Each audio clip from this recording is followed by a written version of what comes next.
nalipishwa mara mbili kwa sababu ya license.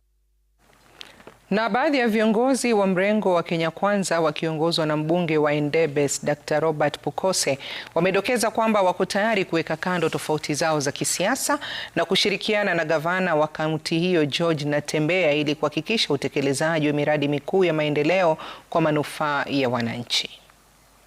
Hakuna mwananchi ya gavana, hakuna mwananchi ya mbunge. Nyinyi wote ni watu yetu ya Trans Nzoia. Na sisi tumekubali kama viongozi hapa. Tuko tayari kukaa chini na gavana kwa maendeleo ili tuweze kuhakikisha kwamba kaunti yetu inapata maendeleo. Hiyo SHA mimi ndio nilikuwa mtaalamu wa kuiandika. Na wabunge tukapitisha kwa bunge. Na tukaeka ya kwamba kuna wale watu hawajiwezi. Serikali inafaa kuwalipia hiyo SHA.